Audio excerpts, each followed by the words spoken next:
We of all people know that humans are freaky little animals, but what about the other animals? In Birds and the Bees, we are deep diving into nature and all of the weird, wacky, and hard to believe facts that make the animal kingdom, quite frankly, bigger freaks than us.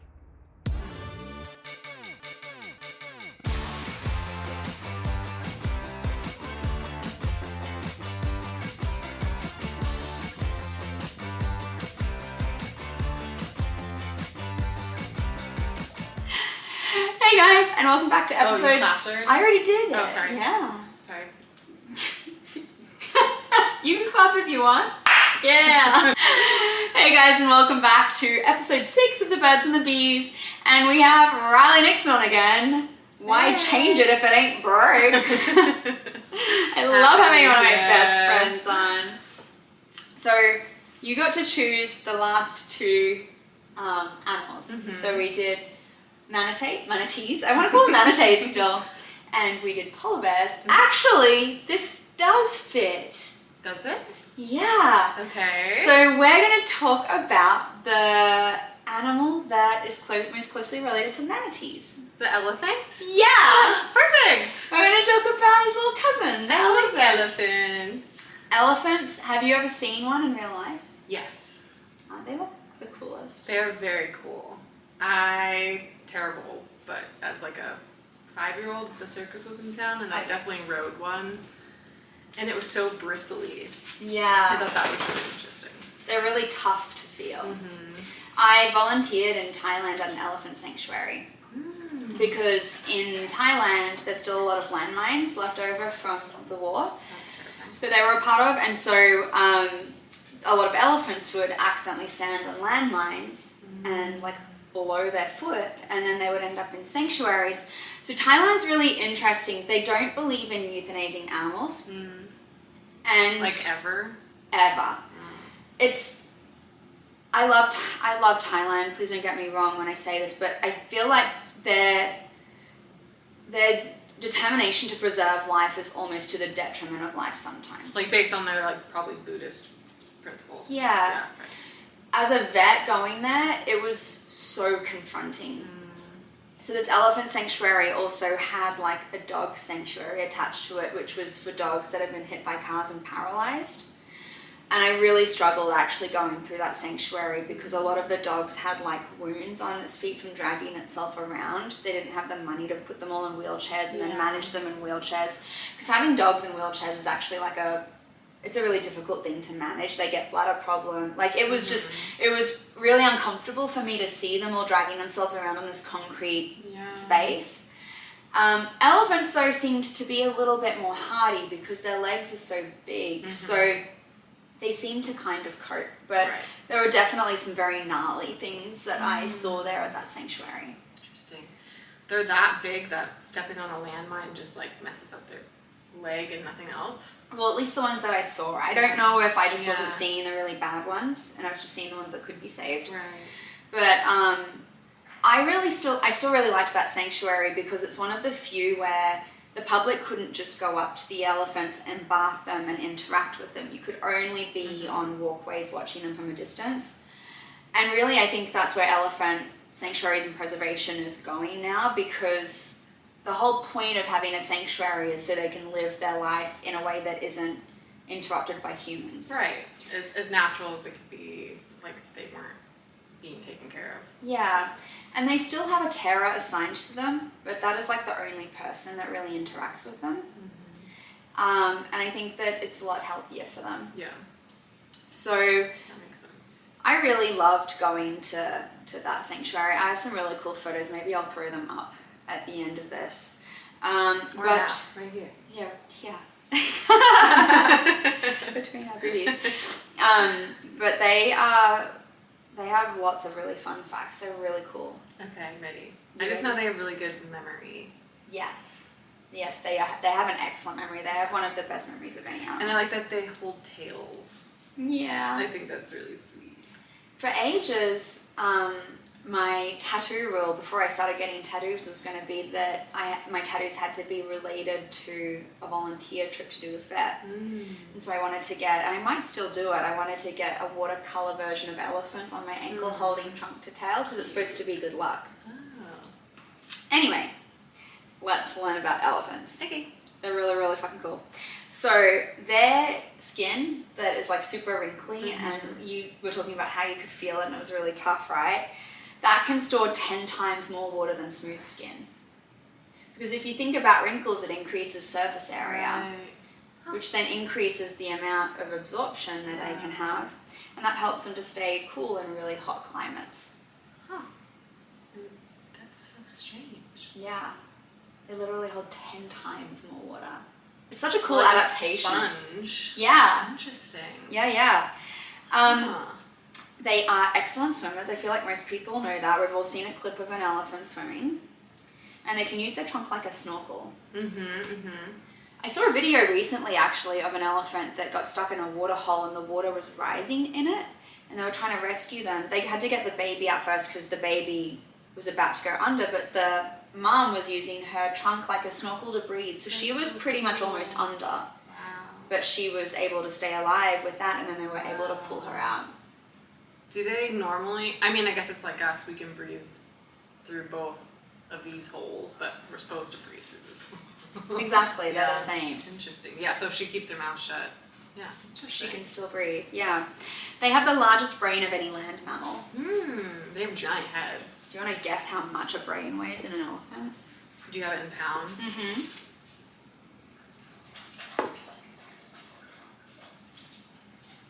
40. Interesting. Their brain weighs the same as... As Lowell's? Yeah. How many pounds are you, Lola? Well, she's don't a little... tell, you don't hear a woman's weight, but... 13. 13? Hang on, wait, no, so I'm thinking kilo. Oh, kilo, no! That doesn't make any sense. This is like a disaster. So it weighs, I was like, that seems like a small brain for an elephant. So it weighs like both of my girls. No, 13 pounds. My God, what is wrong with me? It's pounds. Half of Lola. Half of Lola is one. Wait. How big? Oh my God, I hate converting pounds to kilos. Is it 13 pounds? 13 pounds. Okay. Which is 6 kilos. So it's half of Lola.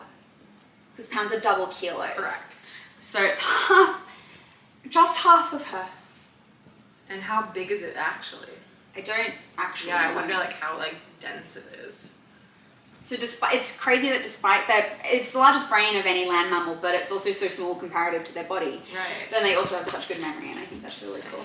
Yeah, they might like utilize more of their brain. I think I need to utilize more of my brain. That was really difficult. It's like, what the fuck am I talking?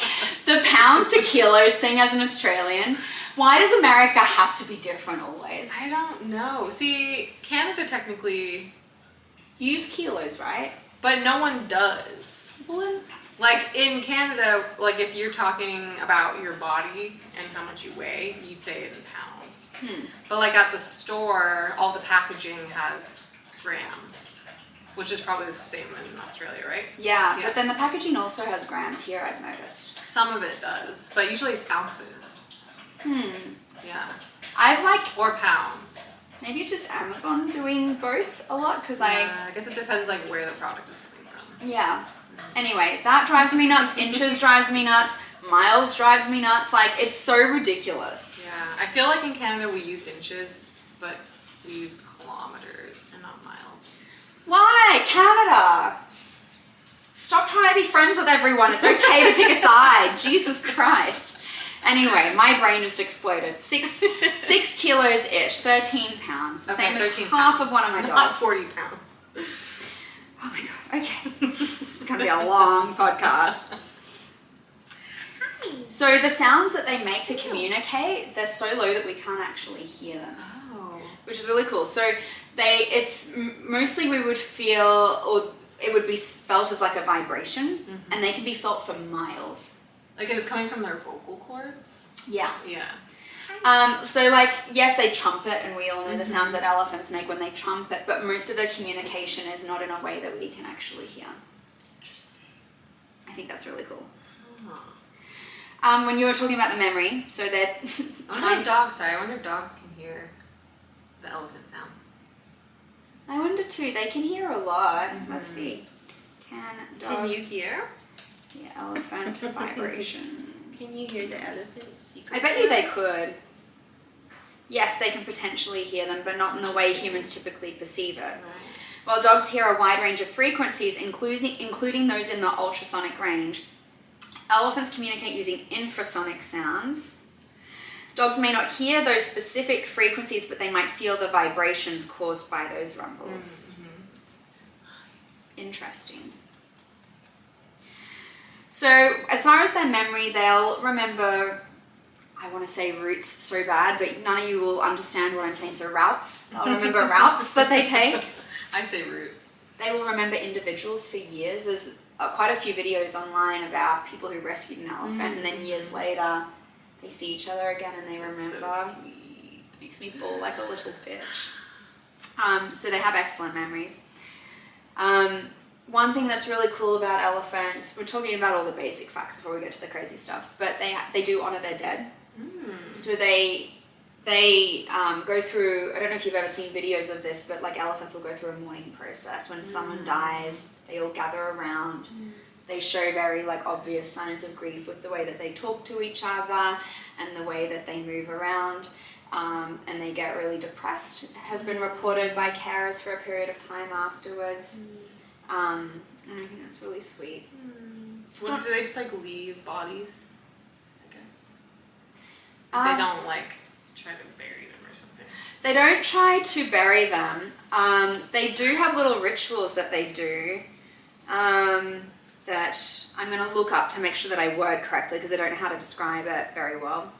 So they may gently touch and examine the bones or the body with their trunks. They may cover them with branches of dirt, but they don't try to bury them. They may place their feet on them. They have like a kind of thing. That's sweet. They seem to recognize specific parts of the skeleton, which is so wild. Like the lower, there's his like lump. Or his tusk. Oh, right. Or his teeth. They will sometimes revisit locations where a herd member died for years as if paying respects. They exhibit behaviors similar to human mourning, such as standing near the remains with lowered heads and droopy ears. Some have even been seen trying to lift or revive a dying or deceased elephant. And there are a few animals that have like specific mourning like rituals, but there aren't many. It's kind of a unique thing. Like not a lot of animals show that like consistently, but elephants are one of them. Women rule in elephant land, so they live in matriarchies. Love that. They live in herds with a woman as the leader. She rules them all. She's queen bee. They have very strong kinship and empathy towards each other as a result. See what we could have. I know. Society. Take notes, please, for the love of God. Have you ever seen an elephant jump? Can they? No. I was like trying to imagine them. Could you imagine? It would like crack the earth open. Yeah. Maybe that's why. It's by design. I kind of want to see it, but it'll never happen because they're so ginormous. I feel like the amount of muscle you would need to lift how much they weigh is like too much. They can eat as much as 600 pounds in a single day, but 300 is more typical. Okay. So they're kind of, it's interesting, they eat the same amount as manatees then, like the average. Yeah. Which is their little cousin. That's cute. So similar. What are they eating? Like fruit and... They can eat fruit, but like in the wild, they obviously don't have access to much fruit, so they're just herbivores and like... Gross. Yeah. Boring. Their poo weighs around 18 kilos, but sometimes up to 150 kilos a day. I wonder if they like have a designated zone to go poo in, because that's a lot of poo. That's like nearly double me. That's so much poo. In a day. And they're so gassy, so a car could travel 20 miles on the amount of methane produced by one elephant in one day. Wow. So I feel like, what is Musk doing inventing electric cars? We just need to harness the fart of one elephant. How much does a cow fart in a day? I've learnt this fact before and I don't remember. I'll have to do cows and answer that question another day. But a lot. They're one of the biggest contributors to greenhouse gases, actually, cattle. Yes. Yeah. All right, we're going to get into some really fun facts. Read all the basic stuff. Okay, ready. This is my favorite, most interesting fact about elephants, and it's not sexual. And it's something I only learned about in the last month. Okay. It's probably the coolest thing I've ever heard about an animal, and I think that they could potentially change human and modern medicine because of it. Okay. So elephants have 20 copies of a tumor-suppressing gene called P53. Now, we only have one copy of this gene. Tammy is so mean. So where we have one of this gene, they have 20. Wow. This means it's like almost impossible for them to get cancer. Oh. Because for them to get cancer, they would have to bypass all of these tumor suppressing genes, like all 20 copies of it to get cancer. Our bodies only have to bypass the one in order to develop cancer. They have to bypass all of these other ones.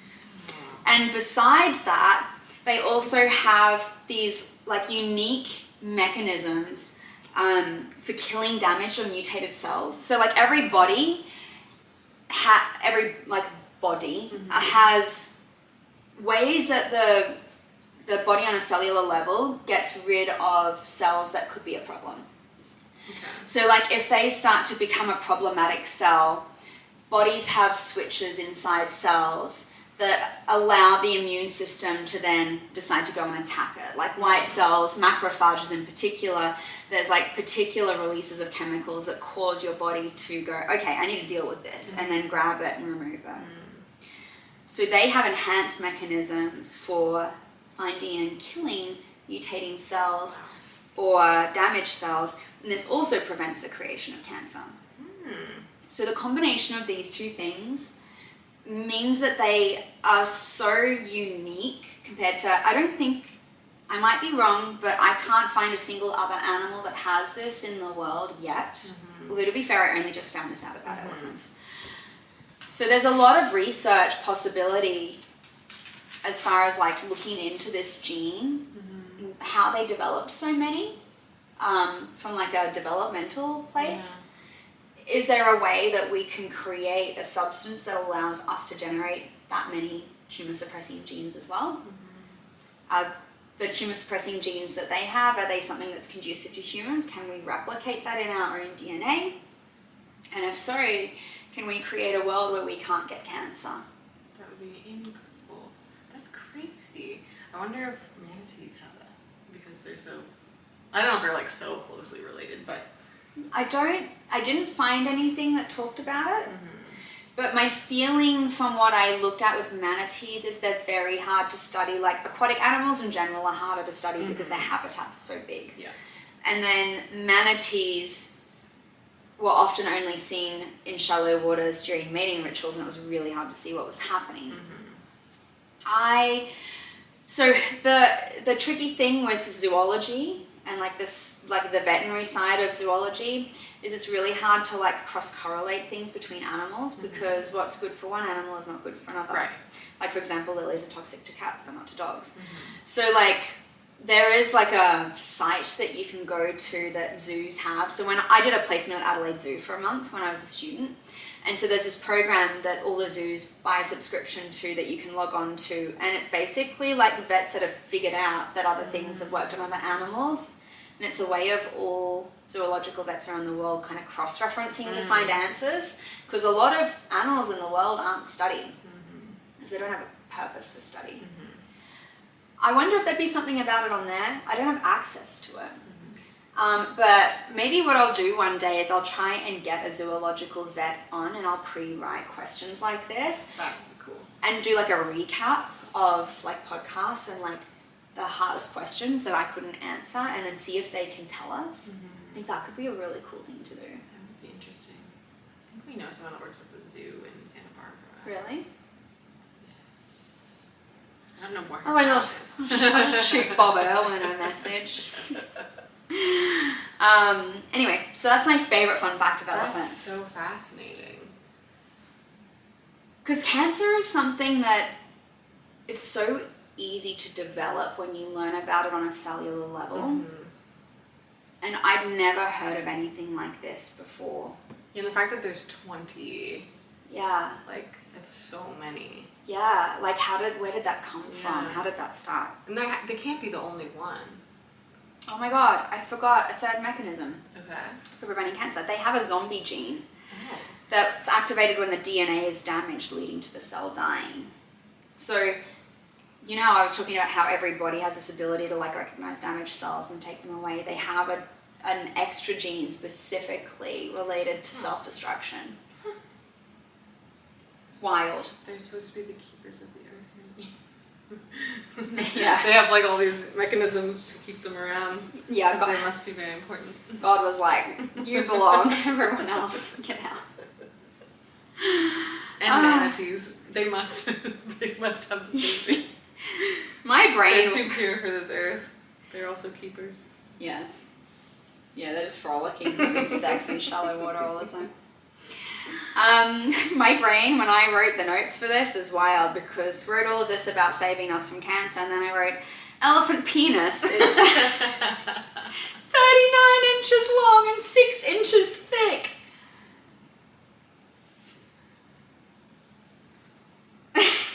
I'm trying to go by like a I feel ruler. like this would be about 6 inches, right? Like a hand width. It's a big schlong. That scares me. That's Makes me terrifying. Yeah. It's like, where does it go Well, when it's like sheathed? Well, I mean, they're Does big. it shrivel inside? Well, they're big as well. So there's room for Yeah. it to hide like a dog penis. And they're not the only animal to have like a big, like there are a lot of animals with long penises comparative to the rest of their body. Like think about duck penises and that corkscrew crazy thing. That'll come on another episode. But yeah, they have a giant penis. Males reach sexual maturity pretty early on in life. So they reach maturity between 8 and 12 years. And when you think about their lifespan, they live about 50 to 70 years in the wild. So that's... And less or more in captivity? Way less. Way less. So in captivity, Like they 30 usually... years or something? No? 17. 17? And attempts to breed in captivity have been largely unsuccessful. It's interesting, animals in captivity, they seem to either do well or not do well. It's the reason why great whites are never seen in aquariums, because they tend to just die. Elephants don't seem to breed. Same as pandas. Pandas have been really difficult to breed in captivity as well. Oh my god, but those panda caregivers have like the best jobs in the world. I know. The videos of them like, they're just causing mayhem and they're like plucking them off things and plucking them off their legs and they're just so cute. Yeah. I think though, I'll talk about pandas another time, but I think I have some personal opinions about all of that side of things, and I think it's important to like increase the numbers of pandas. But I think the way that they're doing it, at least that forward-facing way to society, it's very like tourism-based. And I feel like there's ways to like increase the numbers without pandering to tourism. And I worry that maybe they've drifted into like a place of making it a spectacle versus helping the animal, because there's a difference. If you're going to raise an animal to survive in the wild, you can't make a spectacle of it, because the point is that they're not seen by everyone. Anyway, it's a whole other thing. Zoology is really, maybe we'll talk about it right at the end, because elephants are so dramatically affected by captivity, but like the idea of a zoo and whether it should or shouldn't happen is like such a contentious thing in the veterinary world. So let's come back to that. So male elephants enter a state called musth, M-U-S-T-H, where they produce a type of pheromone through their temples that indicates they are in a heightened state of breeding. Through their temples? Yeah. Just exuding perfume. Just like It inbuilt. seems like a very strange place. It's kind of cool though. Like it's not from their like armpits or like their crotch or something. Yeah. Or their butthole. No, the temples. What? Because there's not even like, what, it's just coming out of the pores? Yeah. There's no like gland. Well, there has to be a gland to Well, produce I guess, any yeah, like. an internal gland. Yeah. Huh. So yeah, they exude from their temples, and they fight for access to females. So these guys are warriors. They fight for their bitch. And then, do they stick with them? Or Uh. are they just like, So they don't mate for life. So males do live within herds, but because it's a matriarchy, They're just boy toys. kind of yeah. Fight for me, boy toys. Let me double check this because I want to make sure I've got this right. But I'm pretty sure they're just like denigrated in the herd. Oh, I'm wrong. Okay, No. so we're gonna re-edit this.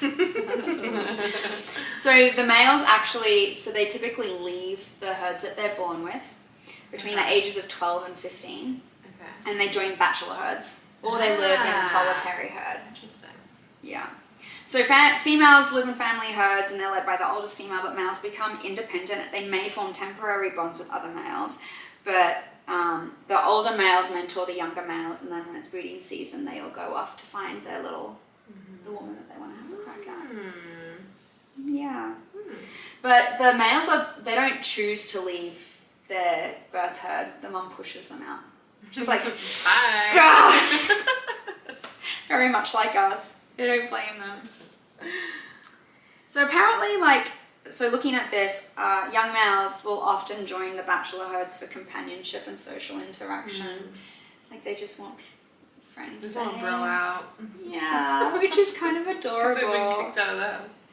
Yeah. The other cool thing with their anatomy is they have this thing called the Jacobson's organ on the roof of their mouth. They're not the only animal that has this organ, but that organ detects the reproductive status of females by collecting and smelling their urine. So urine is like, no wonder... In your mouth? Yeah. So no wonder, people get all weird about golden showers. I had pizza. Just a tiny little crumb. We had a little snacky break. Sorry. So, not sorry, that was delicious pizza. A lot of animals use urine to detect whether they're into a girl or not. So I don't know why golden showers are so frowned upon as humans. We're actually one of the few animals that kind of feel weirdly about it. So basically, dominant males will guard a female from other males and might mate with her multiple times, and the way that they choose that woman is by tasting their urine. Yeah. They all taste different. All the They urine. must. Well, all of ours do. Yeah. You know what I would love to look up is if humans have been researched as to whether our urine changes when we're in heat or not. I'm going to Google that in a second. They have the longest gestation period of any land mammal. Fuck being pregnant for this long. 22 months. Absolutely. I don't want to be signed up for that crap. I have watched several elephant births. Really? Well, not in real life, but videos. Why? I don't remember why. It was I don't know. It was probably in middle or high school. Just because it was interesting. What was interesting about it? They just drop out like giraffes. Yeah. Thunk, and then liquid. Everywhere. All the amniotic fluids just. Yeah. I love the animals where they don't have to be given time to mature in a den or anything like that, and they just have to get up on their little lanky legs and start going. Yeah. Elephants are like that. Yeah. I think they're really cute. Beautiful. Yeah. And that's elephants. I mean, they're indestructible. Except for the fact that they're tasty to lions, I guess. Yeah. What was you that? have to be if you're a keeper of the earth. Duh. They're keeper of the secrets of the earth in their 13-pound brains. Do female humans exude things in urine when in estrus?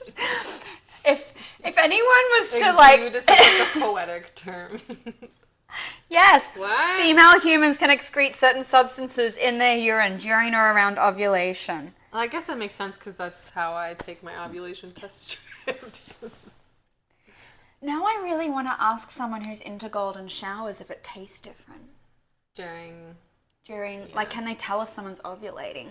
I think it's so hard to tell because you'd have to, like, keep your water intake and food, like, because it tastes so different depending on what someone's been eating or how much they've been drinking water.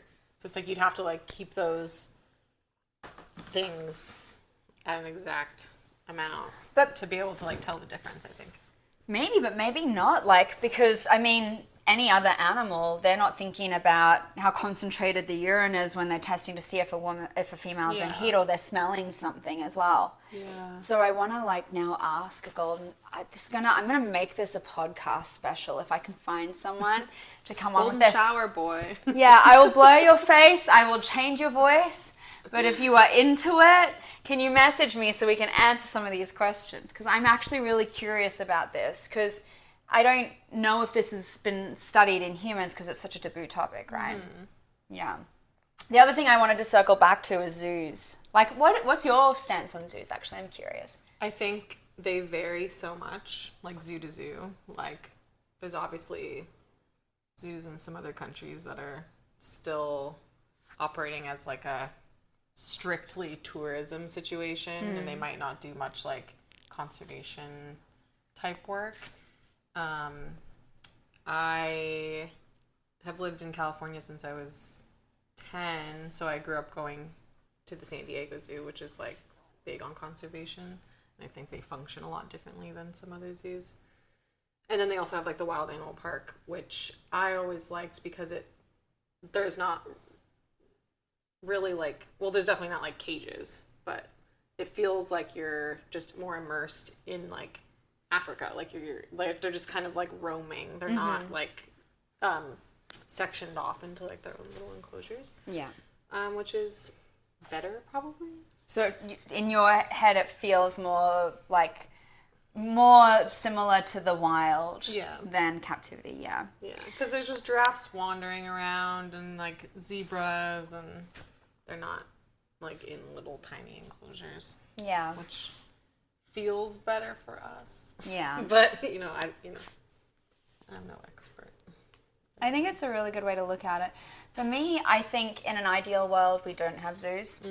Like, if we lived in a perfect world, I think the idea of having an animal put on spectacle, I don't love. But animals get injured, animals become endangered because we are doing it to them. Like, we are the biggest pest on this planet.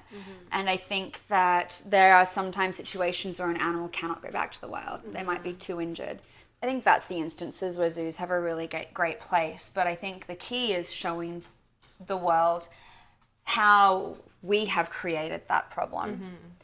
And instead of teaching someone about how cute is this animal and look how this is the way it normally lives, I think it's really important to have the conversation of, this is how we have affected their life. This animal should be out in the wild, but it's not because this happened to it.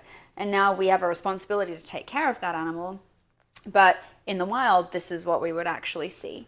So I think if zoos were only taking in animals that couldn't be released, and if they were actively trying to help get injured animals back into the wild, I think that's where zoos have a place. But I think we've moved on from that world, or we are moving on from that world, where seeing unique and interesting animals that you don't see every day in an enclosed, confined space is, like, cool.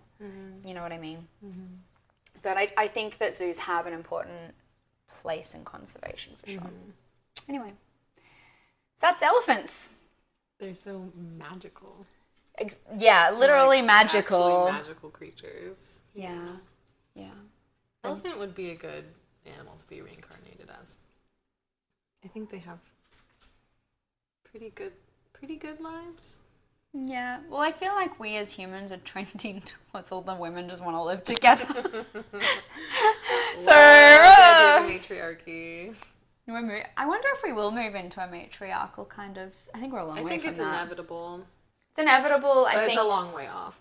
Yeah. Anyway, Bye.